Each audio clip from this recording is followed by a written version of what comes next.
Welcome to Learn with KS। দেখো, আজকে তোমাদের 15টা কোশ্চেনের একটা মক নেওয়া হবে, যেখানে কিন্তু সমস্ত কোশ্চেনগুলোই প্রিভিয়াস ইয়ার থেকে নেওয়া।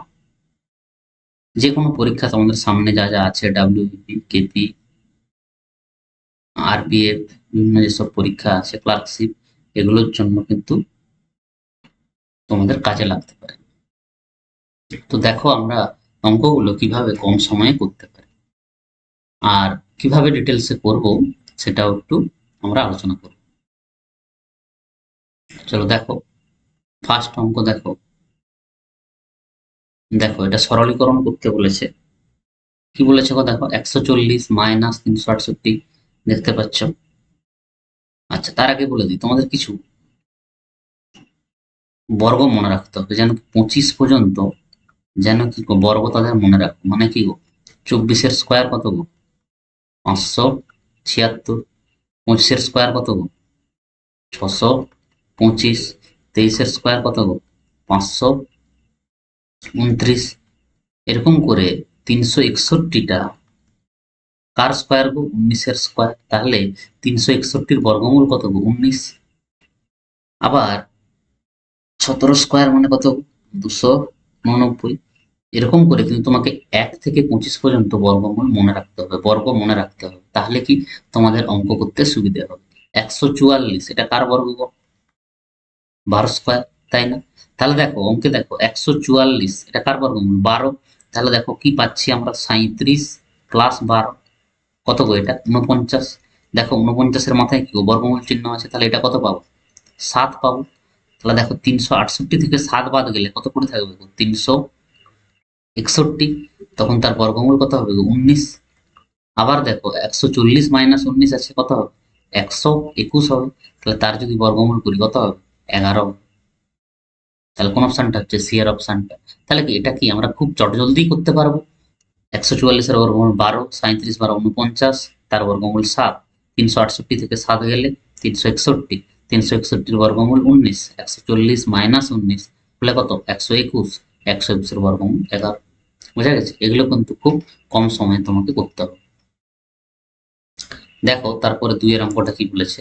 বলেছে দেখো, when an item is sold for 425 rupees, 15% ক্ষতি হয়, তাহলে দ্রব্যটির ক্রয় মূল্য কত? একটা দ্রব্যকে যদি 425 টাকায় বিক্রি করা হয়, তাহলে কি 15% ক্ষতি হয়। তাহলে বলছে দ্রব্যটির ক্রয় মূল্য। জানো, দেখো সিপিটাকে কি বলা হয়? ক্রয় মূল্য বলা হয়, তাই না? এসপি কি? বিক্রয় মূল্য, সেলিং প্রাইস। এবার তোমাকে বলেছে আমরা সিপি সবসময় কত ধরি? 100 ধরি, তাই না? এবার কি গো, 15% ক্ষতি মানে কি গো? 100 থেকে কম হবে কত হবে? তাহলে 15% যদি ক্ষতি হয় তাহলে কত হবে? এসপি 85 হবে। তাহলে তখন এসপি কত হবে? 85। এই যে 85%-এর মানটাই কি দেওয়া আছে? 425। 425 টাকা কখন হয়? যখন 15% ক্ষতি হয়। তাহলে 15% ক্ষতি মানে এসপি কত? 85। তাহলে কি বলতে পারি গো? 85 ইউনিট মানে কত? 425। তাহলে দেখো 5 দিয়ে যদি কাটি, 5 17, 5 8 40, 5 5 25, 17 5 85। তাহলে 1 ইউনিট মানে 5। আমাকে চাইছে কি ক্রয় মূল্য। তাহলে ক্রয় মূল্যটা কত হচ্ছিলাম? 100। তাহলে 100 ইউনিট মানে কি হবে গো? 5 ইন্টু 100 মানে কত গো? 500 হবে। বোঝা গেছে কোন অপশনটা হবে? তাহলে এই অপশনটা। যদি এখানে বলে দিত যে দ্রব্যটিকে যদি 15% লাভে বিক্রি করা হতো, তখন কত টাকা বিক্রয় মূল্য হতো? এখানে চাইছে ক্রয় মূল্য, কিন্তু তোমাকে যদি বলে দিত যে 15% ক্ষতি হলে বিক্রয় মূল্য কত? 425। যদি তোমাকে বলে দিত যদি 15% লাভ হতো, তাহলে তার বিক্রয় মূল্য কত হতো? তখন কি করতাম? তাহলে কি 1%-এর মান কত বেশি? 5। তাহলে যখনই 15% লাভে বিক্রি করব, তখন আমার বিক্রয় মূল্য কত হয়ে যাবে? 115। তখন কি করতাম? 115 ইউনিটের মান বের করতাম। তাহলে 1 ইউনিটের মান যদি 5 হয়, তাহলে 115 ইউনিটের মান কত হবে? 575। বোঝা গেছে? তাহলে এখানে যেহেতু ক্রয় মূল্য চাইছে, এই জন্য কি গো আমি 100 ইউনিটের মান বার করছি। যদি বলতো যদি বলতো যে 20% লাভ হলে তার বিক্রয় মূল্য কত হবে, তাহলে 20% বিক্রয় মূল্য মানে কত? বিক্রয় মূল্য তখন কত? 120। তখন কি করতাম? 120 ইন্টু 5, তখন 600। বোঝা গেছে? তাহলে অঙ্ক যেভাবে বলবে আমাকে সেভাবে করতে হবে, তাই না? তাহলে পরীক্ষা হলে কি তুমি এত কিছু করতে যাবে? তাহলে কি করব? 15% ক্ষতি মানে কত? 85। 85-র মান তোমার দেওয়া আছে কত? 425। এবার তোমাকে বের করতে হবে কত? 100-র মান। তাহলে 100-র মানটা বের করবো। শুধু কি এই কোশ্চেন এইটুকুটা লিখলেই হবে। বোঝা গেছে? দেখো তারপরে অঙ্ক দেখো। বলেছে 16,800 টাকা 10% বার্ষিক চক্রবৃদ্ধি সুদের হারে 2 বছরে কত টাকা? চক্রবৃদ্ধি সুদ। তাই চক্রবৃদ্ধি সুদের আগে আমি কিছু ধরো বেসিক কিছু ধরো তোমাকে বলে দিচ্ছি। ধরো কালারটা একটু আলাদা নাকি দাও। একটা কি হয় গো? Simple interest. আর একটা কি হয়? Compound interest. এটা সরল সুদ, এটা কি চক্রবৃদ্ধি সুদ। এবার দেখো তোমাকে যদি বলে দেওয়া হয় এটা ধরো 10%, সুদের হার কত? 10%। তাহলে ফার্স্ট বছরেও এটা 10% হবে, সেকেন্ড বছরেও এটা 10% হবে, থার্ড বছরে কি ওইটা 10% হবে। যদি তাহলে 3 বছরে 10% করে যদি সুদের হার হয়, তাহলে 3 বছরে এটা কত হবে? 30%। এটা কি সিম্পল ইন্টারেস্টের ক্ষেত্রে, সরল সুদের ক্ষেত্রে। যদি চক্রবৃদ্ধি সুদের ক্ষেত্রে হয়, তাহলে চক্রবৃদ্ধি সুদের ক্ষেত্রে কিন্তু ধরো 10% করে যদি আমরা 3 বছরে সুদ বার করি, তখন কিন্তু আর 30% হবে না। কারণ কি? চক্রবৃদ্ধি সুদ মানেই কি গো? সুদের উপর সুদ। সরল সুদে কি হয়? শুধু কি প্রিন্সিপালের উপর সুদ হয়, যেটা আসল সেটার উপরেই সুদ হবে। কিন্তু চক্রবৃদ্ধি সুদে কি হবে? সুদের উপর সুদ হবে, তাই না? তাহলে এইখানে আমরা সুদটা কি করে বের বের করবো গো? মনে রাখবে যে কম্পাউন্ড ইন্টারেস্টে সুদ বের করানোর নিয়ম কি? ধরো প্রথম বছর যদি x% সুদ হয়, তার পরের বছর যদি y% সুদ হয়, তাহলে 2 বছরে কত সুদ হবে? x প্লাস ওয়াই প্লাস কত? xy/100। বুঝা গেছে? আচ্ছা যদি এটা সরল সুদ হতো কি হতো? ধরো সরল সুদ যদি হতো, ধরো প্রথম বছর x%, দ্বিতীয় বছর y%, তাহলে সরল সুদের ক্ষেত্রে মোট সুদটা কত হতো? x plus Y, x% plus y%। কিন্তু যখনই চক্রবৃদ্ধি সুদ করবো, দেখো এই টার্মটা কি এক্সট্রা আসবে। বোঝা গেছে? এই টার্মটা এক্সট্রা আসবে, এই যে xy/100। তাহলে আমাকে যদি বলে 10% যদি 3 বছর বের করতে বলে, তার মানে কি 10%, 10%, 10% আছে। তাহলে প্রথম 2 বছরে যদি বের করি কত হবে? 10 + 10 প্লাস কি হবে? 10 × 10/100। তাহলে দেখো এটা 20 প্লাস 1 মানে কত হবে? 21। তাহলে কি আরো একটা 10 বাকি আছে, তাহলে কি করব? 21 আবার 10, তাহলে 21 প্লাস 10 প্লাস কি 21 ইন্টু 10 বাই কত? 100। শূন্য শূন্য কেটে যাবে। 21 × 10 কত? 31 প্লাস কি এটা 2.1, তাহলে এটা কত হবে? 33.1%। তাহলে দেখো 3 বছরে যদি সরল সুদ হয় 30%, যদি চক্রবৃদ্ধি সুদ হয় সেটা কত? 33.1%, তাই না? তাহলে এই যে দেখো 3.1%টা কি চক্রবৃদ্ধি সুদে বেশি, তাই না? এটা কিসের জন্য? কারণ কি সুদের উপর সুদ হওয়ার জন্য কি এই 3.1%টা কি চক্রবৃদ্ধি সুদের ক্ষেত্রে সুদটা বেশি হয়েছে। বোঝা গেছে? তাহলে দেখো এই অঙ্কটা আমরা কিভাবে করব। কি ছিল অঙ্কটা? দেখো বলেছে 16,800 টাকা 10% বার্ষিক চক্রবৃদ্ধি সুদের হারে 2 বছরে কত টাকা হয়। তাহলে আমরা কি চক্রবৃদ্ধি সুদ বের করছি, তাহলে কি হবে বলো? 10% করে যদি 2 বছর সুদ হয় চক্রবৃদ্ধি সুদ, তাহলে কত হবে? কি গো এক্ষুনি বের করলাম, 10 + 10 প্লাস কি 10 × 10 বাই কত? 100। তাহলে দেখো 20 যুক্ত শূন্য শূন্য কেটে যাবে, 1 মানে কত? 21% সুদ, তাই না? তাহলে আসলটা কত গো? আসলটা কত ছিল? প্রিন্সিপালটা কত ছিল? প্রিন্সিপালটাকে ধরতে পারি আমরা 100। প্রিন্সিপালটা কি ধরতে পারি? 100%। তাহলে তার সুদটা কত হয়ে গেল? কম্পাউন্ড ইন্টারেস্টটা কত হয়ে গেল? 21%, 2 বছর। আচ্ছা যদি এটা সরল সুদ হতো কত হতো? 10 আর 10 কত? 20% হতো। তাহলে এই 1%টা বেশি আসছে কেন? এই টার্মটার জন্য। বোঝা গেছে? তাহলে দেখো তোমাকে বলছে কি 16,800 টাকা এত সুদের হারে 2 বছরে কত টাকা হবে। 2 বছরে কত টাকা হবে বলতে তোমাকে কি বলতে চাইছে যে আসল আর সুদটা মিলে কত টাকা।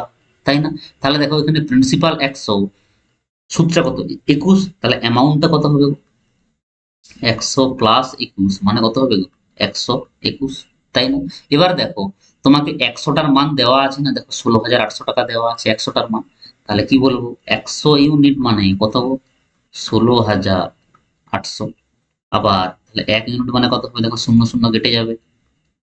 তাহলে 1 ইউনিট মানে কত? 168। আমাকে বের করতে হবে কত? 121 ইউনিটের মান। তাহলে কি হবে? 168 ইন্টু কত? 121, তাই না? কি করব? গুণ করব।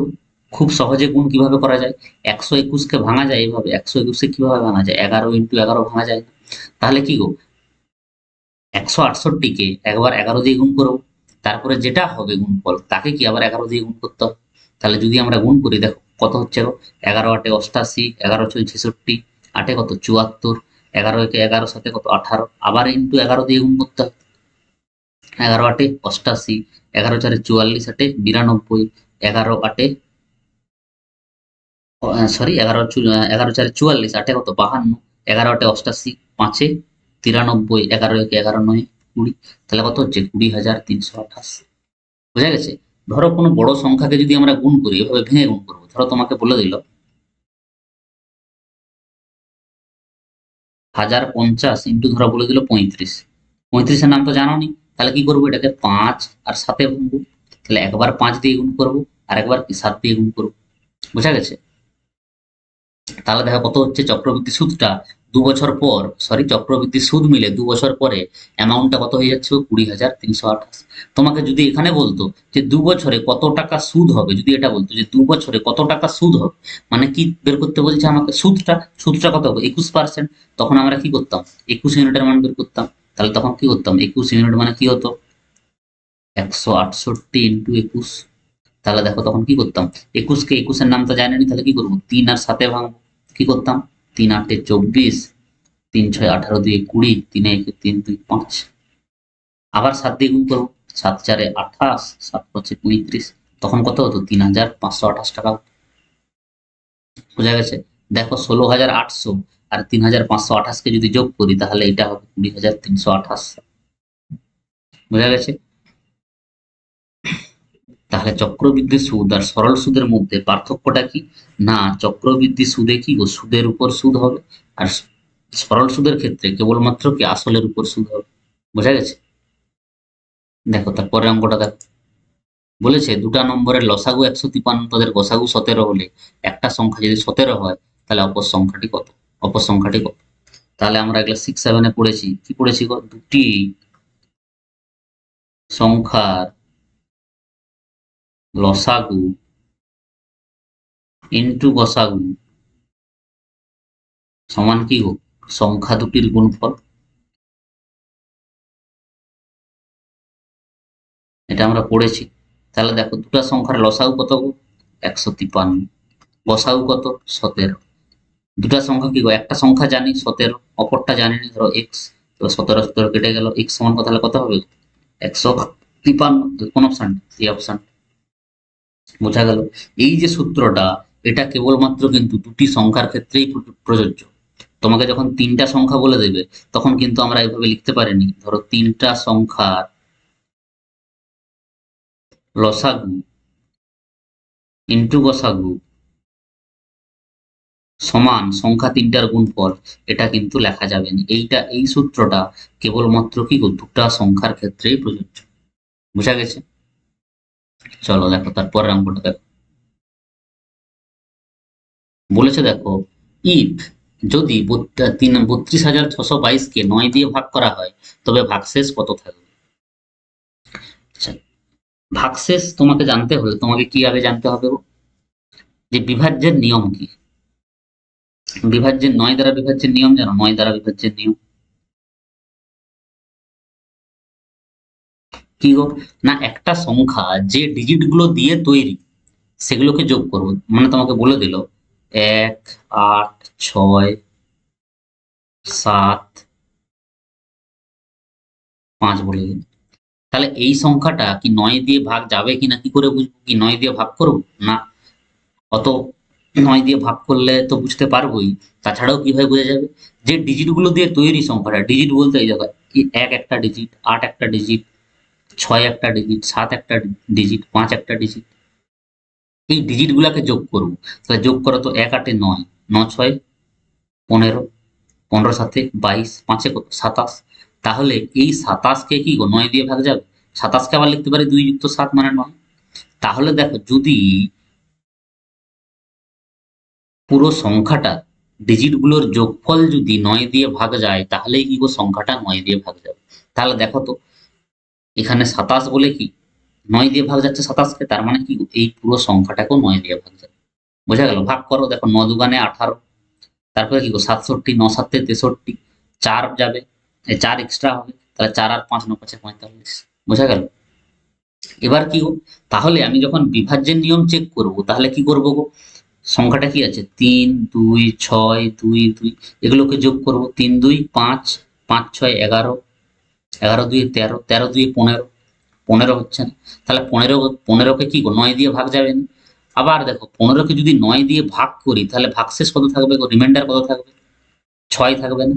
তাহলে এখানে ভাগশেষ 6, মানে এইটাকেও যদি পুরো 9 দিয়ে ভাগ করি, তাহলে ভাগশেষ কত হবে? 6 হবে। কি বললাম বুঝতে পারা গেল? তাহলে কি করব, পুরো যে ডিজিট গুলো আছে সেগুলোকে যোগ করব। যোগফলটা যদি 9 দিয়ে ভাগ যায়, তাহলে কি সেটা সংখ্যাটা ভাগ ভাগ যাবে 9 দিয়ে।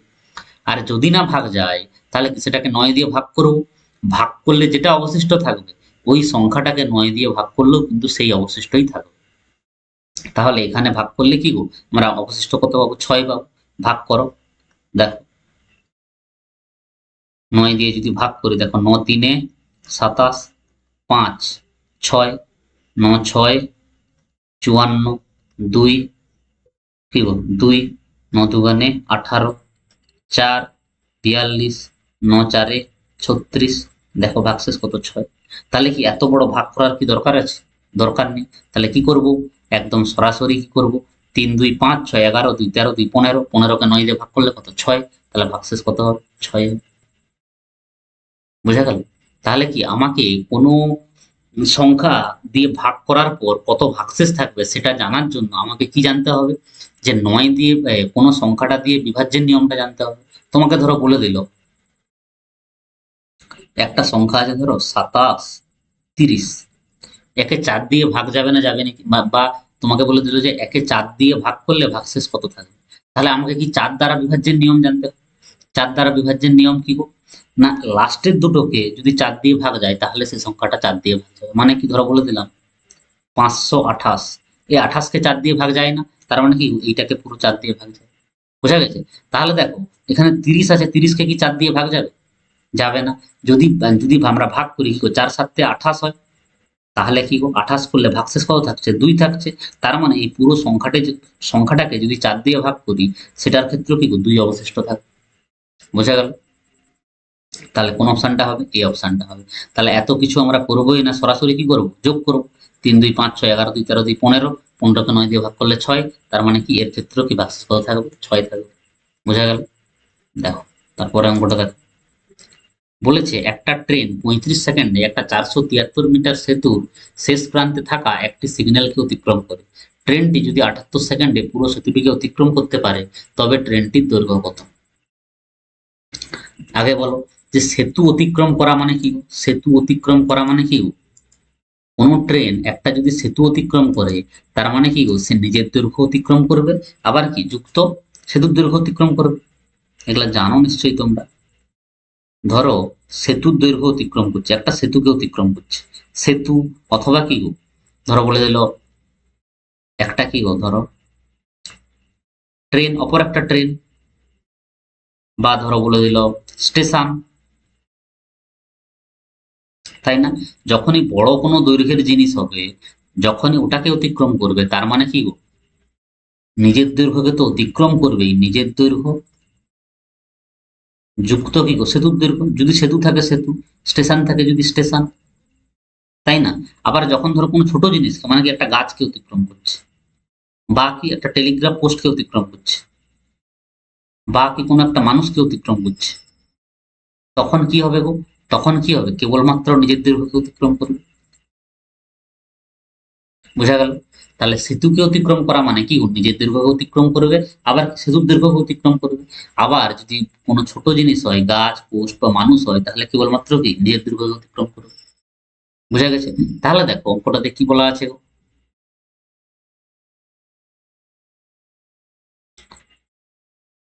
দেখো বলা আছে, দেখো 35 সেকেন্ডে কি করছে গো, 35 সেকেন্ডে কাকে অতিক্রম করছে? 473 মিটার সেতুর শেষ প্রান্তে থাকা একটা সিগন্যালকে অতিক্রম করছে। তার মানে কি, সিগন্যালটাকে অতিক্রম করছে। তাহলে যদি সিগন্যালটাকে অতিক্রম করে, কোন একটা সিগন্যালকে অতিক্রম করা মানে কি, নিজের দৈর্ঘ্যকে অতিক্রম করা, নিজের দৈর্ঘ্য অতিক্রম করা। আবার যখন 78 সেকেন্ড লিখে দেখো, তখন কি গো, পুরো সেতুটাকে অতিক্রম করছে। তাহলে সেতুর দৈর্ঘ্য, সেতুকে অতিক্রম করা মানে কি, নিজের দৈর্ঘ্য যুক্ত কি গো সেতুর দৈর্ঘ্য, তাই না? তাহলে নিজের দৈর্ঘ্যকে অতিক্রম করতে কত সময় নিচ্ছে গো, 35 সেকেন্ড।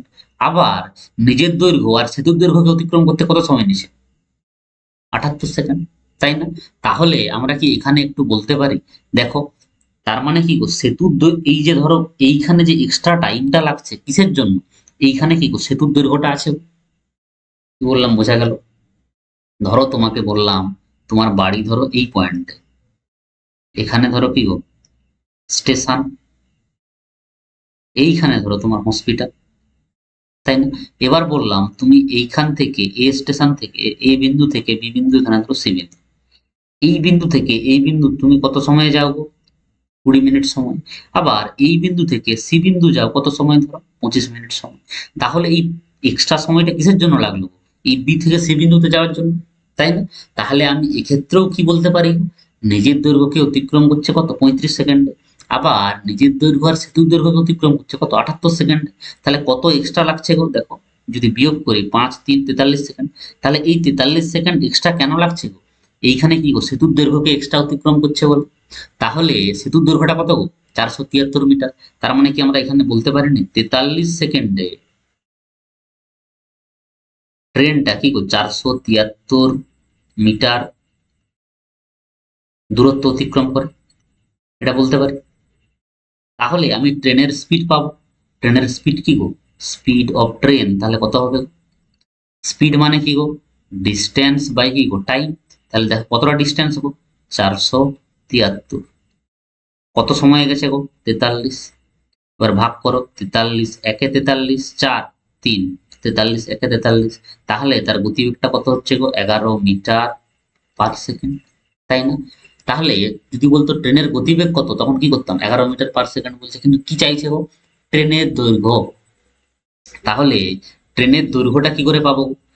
আচ্ছা বলো, নিজের দৈর্ঘ্য মানে কি, ট্রেনের দৈর্ঘ্যটা, তাহলে নিজের দৈর্ঘ্যকে কতক্ষণে অতিক্রম করছে, নিজের দৈর্ঘ্যটাকে কতক্ষণে অতিক্রম করছে, 35 সেকেন্ডে। তার মানে কি গো, 35 সেকেন্ডে ট্রেনটা যে দূরত্ব যাবে সেটাই কি গো ট্রেনের দৈর্ঘ্য, তাই না? তাহলে দেখো 11 মিটার পার সেকেন্ডে, তাহলে তার যদি গতিবেগ হয় 35 সেকেন্ডে কতটা যাবে, ডিস্টেন্স মানে কি জানি গো, স্পিড ইন্টু টাইম। তাহলে স্পিড কত গো, 11, সময়টা কত গো, 35 সেকেন্ড। তাহলে কি গো, 11 5 55, 11 3 33, 5 38, তাহলে কত, 385 মিটার। তাহলে কোন অপশনটা হবে, সি এর অপশনটা হবে। বোঝা গেল? তাহলে কি আমি এটা বোঝালাম বলে এতক্ষণ লাগলো, কিন্তু যদি আমরা পরীক্ষা হলে করি কি করব, সুন্দর দেখা যাচ্ছে, দেখো 35 সেকেন্ডে 473 মিটার সেতুর শেষ প্রান্তে থাকা একটা সিগন্যালকে অতিক্রম করে। তার মানে সিগন্যালটাকে অতিক্রম করতে কত, 35 সেকেন্ড। তাহলে সিগন্যালকে অতিক্রম করা মানে কি, নিজের দৈর্ঘ্য। তাহলে নিজের দৈর্ঘ্যকে যদি 35 সেকেন্ডে অতিক্রম করে, আবার সেতুকে অতিক্রম করছে মানে কি গো, নিজের দৈর্ঘ্যযুক্ত সেতুর দৈর্ঘ্য। তাহলে তার মানে আমরা বুঝতে পারছি যে এক্সট্রা সময়টা লাগছে কার জন্য, সেতুর দৈর্ঘ্যের জন্য। তাহলে সে 43 সেকেন্ডে এতটা যায়, তাহলে তার গতিবেগটা পেয়ে যাবো 473/43, মানে কত, 11 মিটার পার সেকেন্ড। আবার সে 35 সেকেন্ডে কি নিজের দৈর্ঘ্যটাকে অতিক্রম করছে। তাহলে নিজের দৈর্ঘ্য সমান কি হবে, speed into time, distance into time. তাহলে 35 × 11, 385। বোঝা গেল? বোঝানোর জন্য এতক্ষণ লাগলো। তাহলে দেখো কোন অপশনটা, সি এর অপশন। দেখো পরের অঙ্কটা দেখো, বলেছে দেখো একটা প্রতিযোগিতায়, এটা হচ্ছে এভারেজের অঙ্ক, প্রতিযোগিতায় সফল হওয়ার জন্য রিজুকে গড়ে 75 নম্বর পেতে হবে। প্রথম তিনটি পরীক্ষায় সে যথাক্রমে 79, 75 ও 71 পায়। ওই পরীক্ষায় সফল হতে গেলে রিজুকে চতুর্থ পরীক্ষায় কত নম্বর পেতে হবে? একটা খুব সহজে এক্স ধরে করা যায়, তাই না? তাহলে এক্স ধরে করলে কি খুব বুঝতে খুবই সুবিধা হবে। দেখো, রিজুকে গড়ে 75 নম্বর পেতে হবে। এবার বলছে দেখো, তার মানে কি প্রত্যেকটা সাবজেক্টে কি 75 পেতে হবে? তাহলে যদি 4টা সাবজেক্ট হয় তার মানে তার কত মার্কস পেতে হবে? 75 ইন্টু কত গো? 4 মানে কত গো?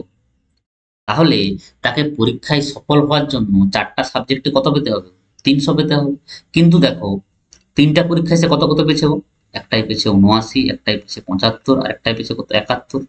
তাহলে দেখো কত হলো টোটাল? 9 5 14, একে 15, 7 7 7 3 21, একে কত? 22, তাই না? তাহলে দেখো 300 টোটাল পেতে হতো, তিনটাই কত পেয়েছে? 225। তাহলে বাকিটাই কত পেতে হবে? 300 মাইনাস 225 মানে কত? 75। তাহলে কোন অপশনটা হবে? ডি এর অপশনটা। বোঝা গেল? 75 করে 4টা সাবজেক্টে যদি পায় তাহলে টোটাল 300 পাওয়া উচিত। কিন্তু প্রথম তিনটা যে পরীক্ষা হয়েছে, প্রথম তিনটাতে কত পেয়ে গেছে? 225। তাহলে আরেকটা যে পরীক্ষা হতে হবে মিনিমাম তাকে 75 পেতেই হবে। তাহলে যে কিছু পরীক্ষাটাই সফল হবে। বোঝা গেল? এটাকে আরেক ভাবে করা যায়। কিভাবে করবো? দেখো, গড়ে 75 পাওয়া মানে কি গো? 4টা সাবজেক্টেই 75 75 75 75 করে পেতে হবে। প্রথমটায় 79 পেয়েছে মানে কি গো? 4 বেশি পেয়ে গেছে, তাই না? দ্বিতীয়টায় 75 পেয়েছে, তার মানে দ্বিতীয়টার নাম্বার ঠিকই আছে। তাহলে কি এখানে শূন্য? আবার দেখো তৃতীয়টা 71 পেয়েছে মানে কি গো? এখানে কি গো? -4 কম পেয়েছে। তাহলে দেখো এখানে 4 বেশি পেয়েছিল, এখানে কি গো? -4 কমে গেল। তাহলে কি গো? তার এক্সট্রা বা কম কত গো? শূন্য। তার মানে কি গো? লাস্টেরটাই তাকে নিশ্চয়ই 75 পেতে হবে, তবে যেই কি গো 75 75 করে বসবে। বোঝা গেল? যখন এভারেজ পড়াবো আবার কি এইভাবে কি খুব সহজে বোঝা যায়। তাহলে দেখো, না হলে কি এইভাবে আমরা পুরো। তাহলে দেখো পরের অঙ্কটা দেখো, বলেছে একটা আয়তক্ষেত্রের প্রস্থ 195 সেমি, কর্ণের দৈর্ঘ্য 507 সেমি, তাহলে পরিসীমা কত হবে? দেখো, তোমরা আয়তক্ষেত্রের সবই সূত্রগুলো জানো। আয়তক্ষেত্রের ক্ষেত্রফলের সূত্র কি? কি গো? দৈর্ঘ্য ইন্টু প্রস্থ। আয়তক্ষেত্রের কর্ণের সূত্র কি গো? √, দৈর্ঘ্য স্কয়ার প্লাস কি গো? প্রস্থ স্কয়ার, তাই না? আচ্ছা, বর্গক্ষেত্রের ক্ষেত্রফল জানি কি গো? বাহু স্কয়ার হয় বর্গক্ষেত্রের ক্ষেত্রে, যদি এটা বর্গক্ষেত্র হয়। আর বর্গক্ষেত্রের কর্ণের সূত্র কি গো? √2 ইন্টু কি গো? বাহু। আমি এগুলো লিখে দিলাম। এবার বলেছে দেখো, আয়তক্ষেত্রের প্রস্থ 195 সেমি, বলছে কর্ণের দৈর্ঘ্য 507। তার মানে কি বলতে পারি? কর্ণের দৈর্ঘ্য মানে কি গো? ধরো প্রস্থ তাহলে কি গো? 100, ধরো 95। আমি ধরো কি গো দৈর্ঘ্যটা জানিনি, তাহলে দৈর্ঘ্যটা ধরলাম এক্স, তাহলে এক্স স্কোয়ার। এইটা সমান কত গো? 507, তাই না? 507। এবার দেখো, তাহলে যদি আমরা করতে যাই তাহলে কি করবো গো? দেখো, 195 স্কোয়ার প্লাস কি এক্স স্কোয়ার মানে কত গো? এটা 500 কি করতে হবে? 7-এর স্কোয়ার করতে হবে, তাই না? তাহলে এখানে দেখো ডাটাটা অনেক বড় হয়ে যাচ্ছে না? তাহলে কি আমরা ডাটাটাকে ছোট করব কি করে? কাটাকাটি করে দেবো। কাটাকাটি করলে কি গো? ডাটাটা ছোট হয়ে যাবে। তাহলে দেখো 195 কে যদি আমরা কাটি কি করব? 195 কে কাটো, কত দিয়ে কাটবে গো? 3 দিয়ে কাটবে। দেখো 195 আছে, আর এটা কত গো? 507 আছে। তাহলে দেখো 3 দিয়ে যদি কাটি, 3 6 18, 3 5 15, 3 1 3, 3 6 18, 3 9 27। এবার দেখো 13 দিয়ে কাটবে না? তাহলে প্রথমে কত দিয়ে কাটলাম গো? 3 দিয়ে। পরে কত দিয়ে কাটলাম? দেখো 13 দিয়ে কাটবে। 13 5 65, 13 13 169, তাই না? তাহলে একটা আয়তক্ষেত্র দৈর্ঘ্যটা কত গো? দৈর্ঘ্যটা জানিনি। তাহলে এইটা কি গো? এইটা কি গো? এটা প্রস্থ। আর এটা কি গো? এটা কি কর্ণের দৈর্ঘ্যটা, তাই না? তাহলে যদি আমরা দৈর্ঘ্যটা না জানি তাহলে এটাকে এইভাবে লিখতে পারি কি গো? 5 স্কোয়ার প্লাস ধরো এক্স স্কোয়ার সমান কি লিখতে পারি গো? 13 স্কোয়ার লিখতে পারি। তাহলে এক্স স্কোয়ার মানে কত হবে গো? 13 স্কোয়ার মানে কত? 169 মাইনাস 25 মানে কত গো? 144। আগেই পড়লাম 144-এর বর্গমূল কত? 12। তাহলে এক্স সমান কত গো? 12। এবার দেখো এটা কখন গো? যখন কি একবার 3 দিয়ে কাটছি আর একবার কি 13 দিয়ে কাটছি, তাহলে আসল ডাটাটা আমার কি হবে গো? 12 তো বেরিয়েছে, তাহলে আসল ডাটাটা কি গো? 12 ইন্টু 3 ইন্টু কত 13, তাই না? এইগুলাকে আমরা কেটে কেটে এই পর্যায়ে আসছি। তাহলে এই যে উত্তরটা বেরিয়েছে 12, তাহলে কি আসল উত্তরটা কি গো? আসল উত্তরে কি 3 থাকবে আবার 13 থাকবে। তাহলে শেষে কি গুণ করতে হবে? তাহলে প্রথমে যেহেতু আমরা 3 আর 13 দিয়ে কাটাকাটি করেছি, তাহলে আসল ডাটাটা পাওয়ার জন্য আমরা এইখানে যে এক্সট্রা পেলাম সেখানে কি গো? 3 আর 13 গুণ করতে হবে। তাহলে দেখো গুণ করো, 12 3 কত গো? 36 ইন্টু কত 13। তাহলে দেখো 13 দিয়ে যদি আমরা কাটাকাটি করি কত হবে গো? 13 6 78, 13 3 39, 39 সাথে কত গো? 46, তাই না? আরো কি আমাকে দৈর্ঘ্য বের করতে বলেনি, কি বলেছে? পরিসীমা চাইছে। তাহলে কি আমরা এখানে কি পরিসীমাটাও বের করে নিতে পারি কিভাবে গো? এটা 5, এটা 12, আর এটা কত গো? 13। তাহলে এটা 5 পেয়েছি, এটা কি প্রস্থ, দৈর্ঘ্যটা কত পেয়েছি গো? 12 পেয়েছি। তাহলে দেখো পরিসীমাটা কত হবে গো? 2 ইন্টু 5 প্লাস 12 মানে কত হবে? 12 5 17 মানে 34।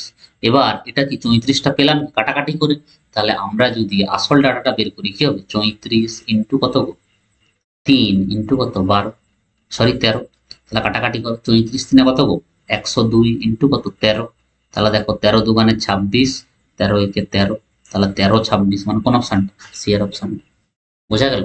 এইখানে কি এভাবেও বেরোতো, কিন্তু কি 507 এর বর্গমূল বর্গ করতে হবে, তাহলে ডাটাটা কি কত বড় হয়ে যাচ্ছে, তাই না? তাহলে দেখো এইটা কি তোমরা সবই সূত্র জানো, কিন্তু এখানে কি কাটাকাটি করতেই তোমাদের সমস্যা হবে, তাই না? তাহলে কি এই জন্য কি ডাটাটাকে কি ছোট করে দিতে হবে, ডাটাটাকে ছোট করে দিতে হবে। তাহলে ডাটাটা যদি আমরা ছোট করে দিই, তাহলে কি যেগুলো দিয়ে আমরা কাটাকাটি করেছি সেগুলো দিয়ে কি করতে হবে? আবার গুণ করতে হবে শেষে। বোঝা গেল? ধরো কি বলতে চাইছি আমি,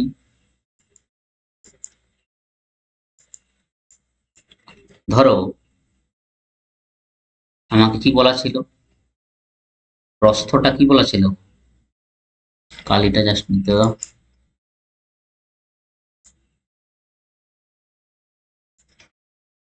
প্রস্থটা কত বলা ছিল? 195, তাই তো? কর্ণের দৈর্ঘ্য কত ছিল? 507। তাহলে কি এত বড় ডাটা নিয়ে যাতে না কাজ করতে হয়, তার জন্য কি করবো?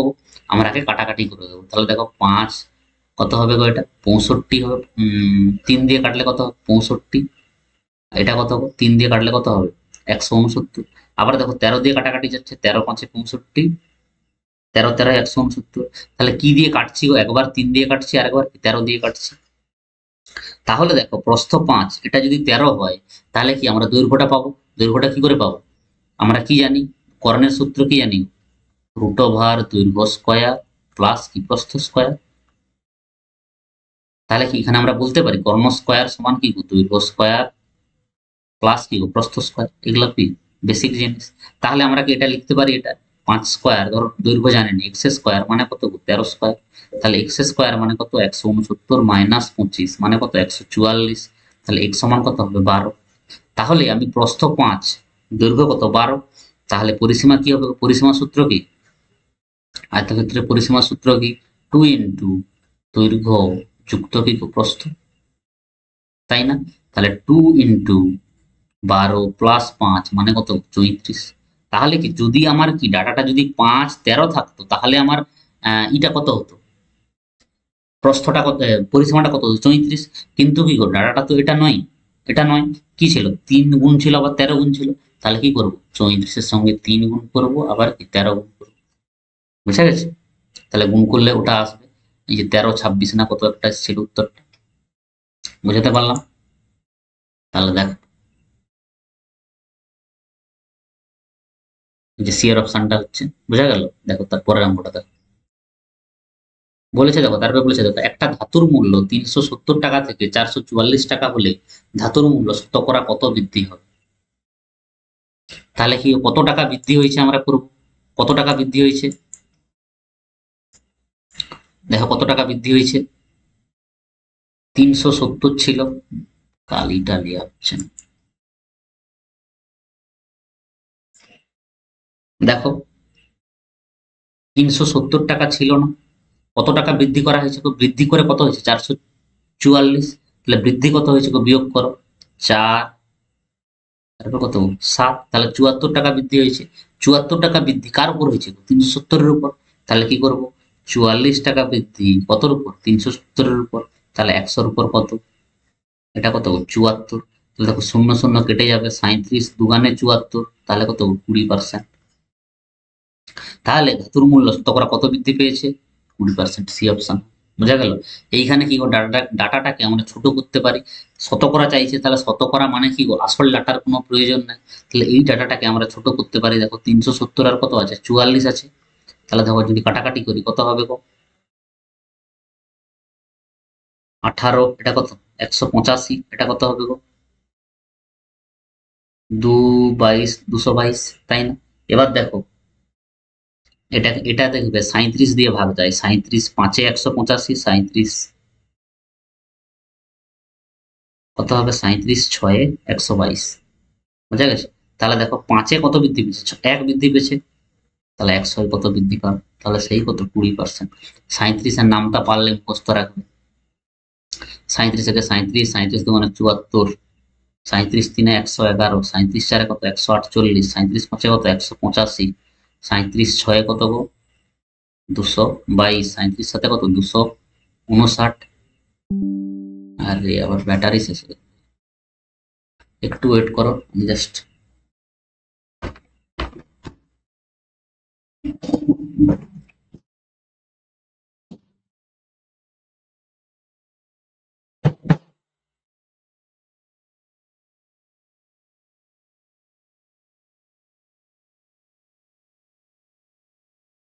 তাহলে দেখো 37 সাথে কত? 259। তাহলে 37 এর নামটাটা কিন্তু তোমরা যদি পারো মুখস্থ রাখবে। বুঝা গেছে? তারপরে কত দেখো 37 8-এ কত? 296, 37 9-এ কত? 333, 37 10-এ কত? 333, 370। তাহলে কি 37-এর ক্যালকুলেশন দিয়ে কিন্তু অনেক অঙ্ক পড়ে। যখন এরকম চলে আসবে 185 222, কাটাকাটি করতে পারবে না তোমরা যদি 37-এর নামটাটা না জানো। বুঝা গেছে? তাহলে দেখো কোন অপশনটা হচ্ছে? সি এর অপশনটা। তারপরে অঙ্ক যাও। বলেছে দেখো একটা এলপিজি গ্যাসের দাম 600 থেকে বৃদ্ধি পেয়ে 825 হয়েছে। খরচা অপরিবর্তিত রাখলে এলপিজি গ্যাসের ব্যবহার শতকরা কত কমাতে হবে? খুবই একদম ইজি কোশ্চেন। তোমাকে কি একটা বেসিক জিনিস মনে রাখতে হবে, কি যদি কি গো, আমরা জানি কি এক্সপেন্ডিচার সমান কি গো, প্রাইস ইনটু কি কনজাম্পশন। মানে কি, ধরো তুমি 5 কিলো আলু কিনছো, দাম কত করবো? 1 কিলোর দাম কত? 10 টাকা পার কেজি। তাহলে তোমার খরচা কত হবে? 5 ইন্টু 10 মানে কত? 50, তাই না? তার মানে কি লিখতে পারি? 50 টাকা খরচা হবে। কি করে পেলাম? প্রাইস কত গো? 10 টাকা করে। কত নিয়েছো গো তুমি? 5 কিলো। তাহলে কি গো, এটা কত হবে? 50 হবে। বোঝা গেছে? তাহলে এইটাই বলেছে যে এক্সপেন্ডিচার খরচা মানে কি গো, প্রাইস দামটা কতটা, আর তুমি কতটা কনজাম্পশন মানে কনজিউম করছো, কতটা কতটা ব্যবহার করছো। বুঝা গেছে? এবার কি মনে রাখবে, যদি ই কনস্ট্যান্ট হয়ে যায় মানে কি, তোমার খরচাটা যদি একই থাকে তাহলে কি বলা যায় গো, প্রাইস প্রপোর্শনাল টু 1/c। মানে কি গো, প্রাইসের রেশিও যদি 5:4 হয় তাহলে কনজাম্পশনের রেশিও কি হবে গো? 4:5 হবে। বোঝা গেল? এই ভাষাটা বোঝাতে পারলাম যে যদি প্রাইসের রেশিও 5:4 হয় তাহলে কনজাম্পশনের রেশিও কি হবে? 4:5 হবে। কখন না, যদি খরচাটা কি একই থাকে।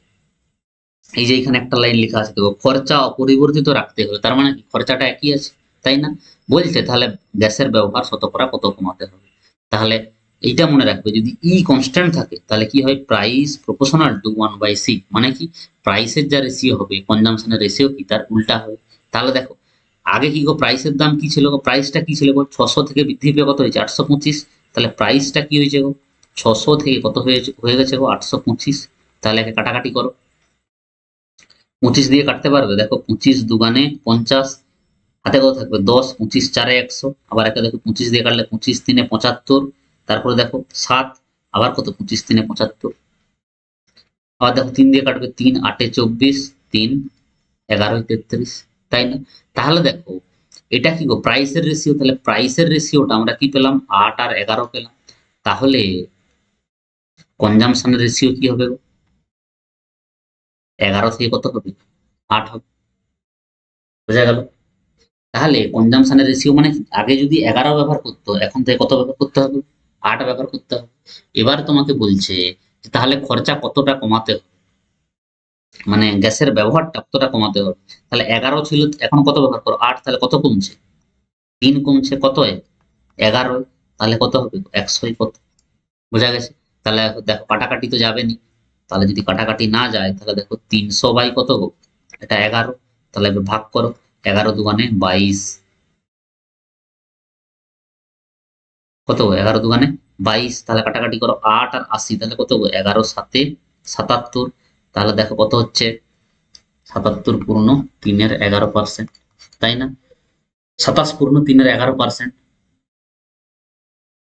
তার মানে কোন অপশনটা গো, দেখো এখানে একটা অ্যাপ্রক্স অপশন ছিল মনে হয়, এখানে একটা অ্যাপ্রক্স অপশন ছিল, না হলে কোথাও একটা এই যে ডাটাগুলো দেওয়া আছে সেগুলো কোথাও একটা গন্ডগোল আছে।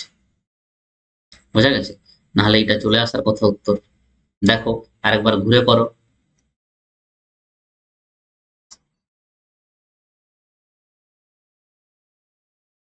যদি আমরা ঘুরে করি আরেকবার, দেখো অঙ্কটা কি বলেছে।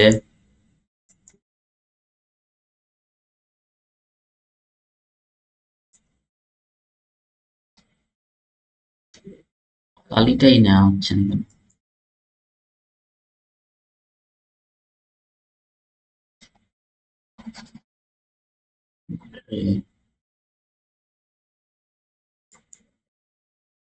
হুম, তাহলে কি করছো, 600 থেকে কত হয়েছিল প্রাইসটা, 825। কাটাকাটি করো, ঠিকই তো হওয়া উচিত, 25 দুগুণে 50, 25 চারে 100, 25 তিনে 75, 25 তিনে 75, 3 8 24, 3 11।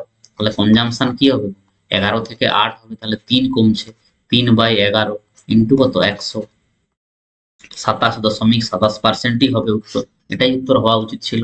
এখানে কি অপশন ভুল আছে? বোঝা গেছে? এখানে কি অপশন ভুল আছে। 27 পূর্ণ 3 এর 11 মানে কত হচ্ছে তাহলে, 27.27%। এবার কাছাকাছি উত্তর দেওয়া, কাছাকাছি এটা 25ও নিতে পারো, 30ও নিতে পারো। তার জন্য কি অপশন গুলো ভুল আছে, তুমি কত করবে, অপশনটা 27.27%, বা কি বলা যায় 27 পূর্ণ 3 এর 11%। বোঝা গেছে? দেখো খুব এই টাইপের অঙ্কটা কিন্তু খুব পড়ে। দেখো তারপরে অঙ্কটা দেখো,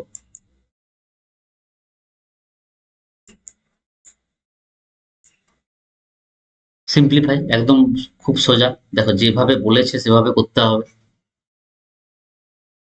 দেখো 250 মাইনাস কত বলেছে, 90। তাহলে কি যেভাবে বলেছে সেভাবে করো। তাহলে এধার থেকে করো, প্রথমে কি এইখানটা করবো, দেখো এইখানটা কত হবে গো? তাহলে আমরা জানি বদমাসের রুল অনুযায়ী কি গো, এটা জানো সবাই, প্রথমে ব্র্যাকেটের কাজ, তারপর অফের কাজ, তারপর ডিভিশনের কাজ, মাল্টিপ্লিকেশন, অ্যাডিশন, তারপরে কি গো, সাবট্রাকশন, তাই না? তাহলে এখানে দেখো তো প্রথমে কি প্রথম বন্ধনীর কাজ করবো, তাহলে এইটা কত হবে, 20 হবে। তাহলে এইখানটা কত হচ্ছে গো, 30 মাইনাস 20। তাহলে এইখানটা কত হচ্ছে গো, 10 হচ্ছে না, তাই না? তারপরে দেখো তাহলে এইখানটা কি পাচ্ছি আমরা, 120 ভাজিত 10 মাইনাস 10। তাহলে এইটা আবার কি গো, এইখান থেকে কি গো, তারপরে কি এখানে আবার কত আছে গো, ভাজিত কত আছে, 10 আছে, তাই না? তাহলে কি করবো গো, প্রথমে কি ভাগের কাজ করবো আমরা, প্রথমে কি গো, ভাগের কাজ করবো। তাহলে এইখানে যদি ভাগ করি কত হবে গো, 1 হবে। আবার এইখানে যদি ভাগ করি কত হবে, 12 হবে। তাহলে 12 মাইনাস 11 মানে কত গো, সরি 12 মাইনাস 1 মানে কত, 11। তাহলে এই যে পুরোটা, এটা কত হয়ে গেল গো, 11, তাই না? এটা কত হয়ে গেল, 11 হয়ে গেল। তাহলে দেখো 250 মাইনাস তাহলে কত গো, 90 মাইনাস কত গো, এটা 11। তাহলে যদি 11 হয়ে যায় তাহলে এটা কত, 250 মাইনাস এটা কত হবে, 79 হবে। তাহলে এটা কত হচ্ছে দেখো, এবার বিয়োগ করো, 9 একে 9, 8 যদি বিয়োগ করি কত, 17। তাহলে কোন অপশনটা, 171। বোঝা গেল? তাহলে প্রথমে কি কিসের কাজ করবো, ব্র্যাকেটের কাজ করবো। তাহলে এই জন্য দেখো প্রথম ব্র্যাকেট কোনটা আছে, এইটা, তাহলে এর কাজ করলাম। তারপরে দেখো এখান থেকে কি এই ব্র্যাকেটটা আছে, তাহলে এই ব্র্যাকেটের কাজটা করলাম। তারপরে কি থার্ড বন্ধনীর কাজ করলাম, তারপর যেটা বাইরে আছে। বোঝা গেল? তাহলে কোন অপশনটা, এই অপশনটা। এবার এইখানে যদি তুমি এইখানে প্রথমে বিয়োগটা করে দাও তাহলে কি পুরো ভুল হয়ে যাবে। তাহলে প্রথমে কার কাজ হবে? Bracket of. অফ বলতে কি, যে এর লেখা থাকে, তারপরে কি ডিভিশন, তারপরে মাল্টিপ্লিকেশন। তো দেখো পরের অঙ্কটা দেখো।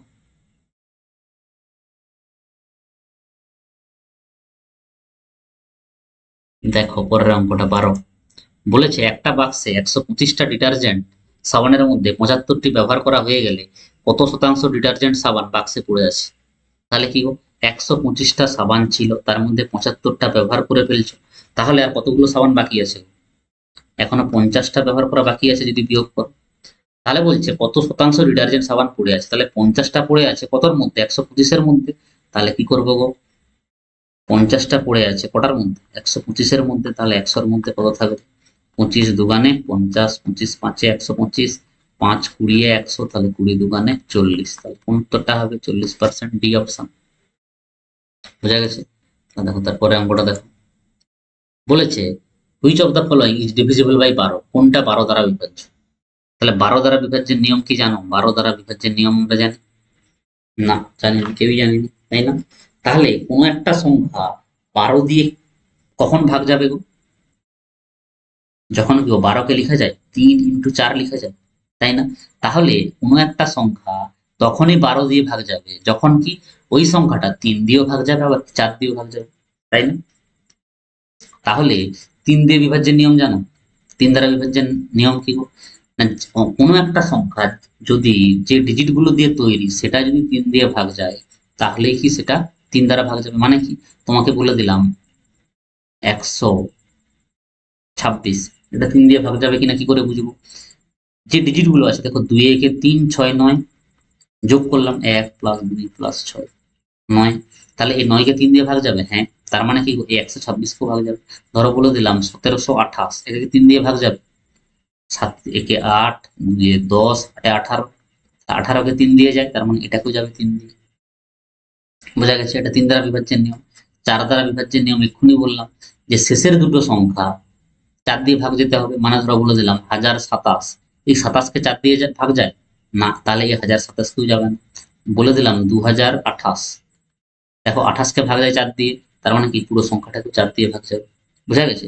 তাহলে এইখানে যে অপশন গুলো আছে, তাহলে সব অপশন গুলাই দেখবো যে 3 দিয়েও ভাগ যেতে হবে, আবার 4 দিয়েও ভাগ যেতে হবে। তাহলে দেখো এখানে আছে কত, 26, 4 দিয়ে ভাগ যাবে না। 22, 4 দিয়ে ভাগ যাবে না। 25, 4 দিয়ে ভাগ যাবে না। তাহলে নিশ্চয়ই এই অপশনটা হবে। কারণ কি, সেটাকে 3 দিয়েও ভাগ যেতে হবে, আবার 4 দিয়েও ভাগ যেতে হবে। আচ্ছা 3 দিয়ে ভাগ যাবে না কিনা দেখো, 5 এ একে 6, 6 9 কত 15, 15 দিয়ে কত 15 দিয়ে 17, 17 4 কত 21, 21কে 3 দিয়ে ভাগ যায়, তাই এটাকে 3 দিয়েও যাবে, আবার 4 দিয়েও যাবে। 4 6 24। বুঝা গেল? তাহলে কোন অপশনটা? এই অপশনটা। তাহলে মনে রাখবে, যখন ধরো তোমাকে বলে দিল একটা সংখ্যা 28 দিয়ে ভাগ যাবে কিনা, তাহলে কি করে যাবে গো? 4 দিয়ে ভাগ দিতে হবে, 7 দিয়ে ভাগ দিতে হবে। বুঝা গেল? এবং কি গো, এই যে দুটা সংখ্যায় ভাঙা হচ্ছে, এরা কি গো পরস্পর মৌলিক হবে। মানে কি, এদের গসাগু 1 হবে। এটাকে কখনোই করতে পারো না 28কে যে 14 দিয়ে ভাগ যেতে হবে বা 2 দিয়ে ভাগ যেতে হবে, এটা এটা করা যাবে না। কারণ কি, এরা দেখো পরস্পর মৌলিক না, এদের গসাগু কত 2, কিন্তু এইটার গসাগু কত গো 1। 3 4 এর গসাগু কত গো 1। বুঝা গেছে? তাহলে দেখো কোন অপশনটা? প্রথমের অপশনটা। 14টা দেখো, 7টা নম্বরের গড় 145, একটা নম্বরকে বাদ দিলে যদি গড়ের কোনো পরিবর্তন না হয় তবে ওই সংখ্যাটি কত? কি বলছে গো, যে 7টা নম্বরের গড় 145 আছে, তাহলে সমষ্টি কত হবে গো? 7 ইন্টু কত 145। তারপর বলছে একটা নম্বরকে বাদ দেওয়া হয়েছে, মানে কি, -x।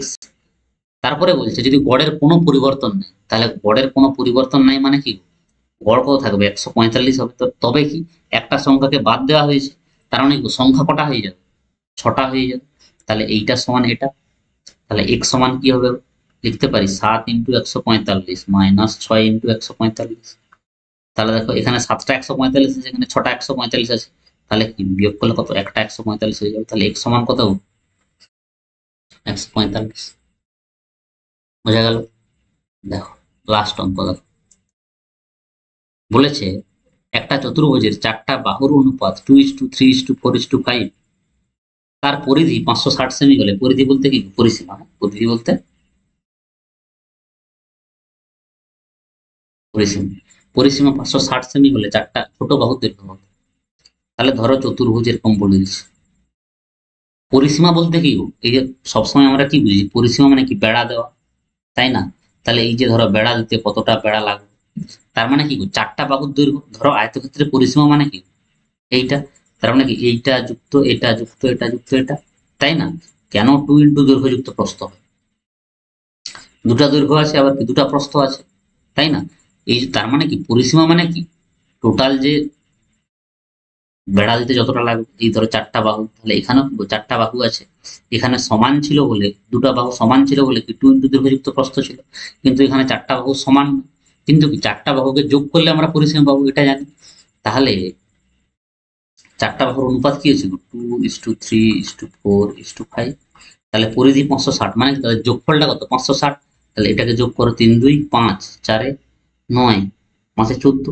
তাহলে 14 ইউনিটের মান কত হবে, 560। তাহলে 1 ইউনিটের মান কত হবে, 14 4 56 40। তাহলে 1 ইউনিটের মান কত, 40। এবার কি চাই, যে ছোট বাহুর দৈর্ঘ্য, এখানে ছোট কে 2, তাহলে 2 ইউনিট মানে কত হবে, 14 দোকানে 28 হবে। এখানেও কোথায়, এখানেও কি অপশন ভুল আছে, এখানেও কি আছে অপশন, ওহো, হ্যাঁ 40 ঠিকই আছে। ও 2 ইউনিট মানে কি হবে, 14, 28 কেন হবে, 1 ইউনিট মানে যদি 40 হয়, সরি, 2 ইউনিট মানে কি হবে, 40 × 2, তাই না, 80 হবে। আমি কি 1 ইউনিট মানে 14 ধরে নিয়েছিলাম, এই জন্য 28। তাহলে 2 ইউনিট মানে কত, 80, মানে কোন অপশনটা, সি অপশনটা। বুঝা গেল? তাহলে দেখো 15টা অঙ্কের মধ্যে কিন্তু সবই ছিল, ত্রিকোণমিতি থেকে শুরু করে, তোমার কি ত্রিকোণমিতি, ত্রিকোণমিতিটা নেই, পরিমিতি বলো, জ্যামিতি বলো, সবকিছুই কিন্তু ছিল। তাহলে দেখো 15টা অঙ্ক করলাম, তার মধ্যে কি প্রায় বেশিরভাগ চ্যাপ্টার থেকেই ছিল, পার্সেন্টেজ থেকে ছিল, চক্রবৃদ্ধি সুদ থেকে ছিল, তারপরে কি গো এভারেজ থেকে ছিল। তাহলে সব অঙ্কগুলোই করলাম। তাহলে পরের দিন আবার আমরা এরকম একটা মক টেস্ট নেবো, এরকম 15টা করেই কোশ্চেন দেওয়া হবে, ঠিক আছে? এবং কি সবগুলোই কিন্তু প্রিভিয়াস ইয়ার থেকে নেওয়া, হ্যাঁ। ঠিক আছে, এরকম করে করতে থাকো। এরকম যদি পরীক্ষার আগে আমরা ধরো 20-25টাও মক নিতে পারি, তাহলে কি গো 20, ধরো যদি 25টা মক নাও, যে 15টা, 15 × 5 = 75, 15 × 2 = 30, 330টা অঙ্ক হবে। যদি 30টা করো তাহলে কত, 450টা অঙ্ক হবে। বুঝা গেছে? তাহলে এইভাবে দেখতে থাকো, বিভিন্ন টাইপ থেকে অঙ্ক দেওয়া হবে। তাহলে আজ এতটা পর্যন্ত থাক। পরের দিন আবার এই এরকম 15টাই, 30টা করলে কি অনেক বড় হয়ে যায় সেশনটা, এই জন্য কি 15টা করেই কোশ্চেন দেওয়া হবে।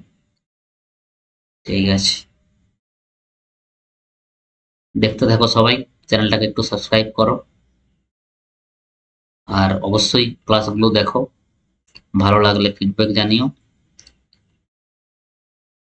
শেয়ারও করতে পারো। ঠিক আছে, তাহলে আজ তাহলে এতটা পর্যন্ত থাক। পরের দিন আবার এরকম কিন্তু 15টা কোশ্চেনই থাকবে একটা মুখে, হ্যাঁ। ঠিক আছে, চলো। বা ধরো আমরা পরের দিন কোনো একটা চ্যাপ্টার থেকে পরীক্ষায় যেগুলো যেগুলো আসছে মেন ইম্পর্টেন্ট, ধরো প্রফিট লস থেকে কি কি কোশ্চেন আসছে, সেগুলো যদি করা যায়, বা ধরো যে চ্যাপ্টার গুলো আছে পার্সেন্টেজ থেকে আগের পরীক্ষাগুলো কি কি কোশ্চেন আসছে, সেইগুলো ধরে যদি আমরা সেগুলো আমরা কিন্তু করার একটু চেষ্টা করব। ঠিক আছে, তাহলে আজ থাক এতটা পর্যন্ত, পরের দিন আবার দেখা হচ্ছে। Thank you.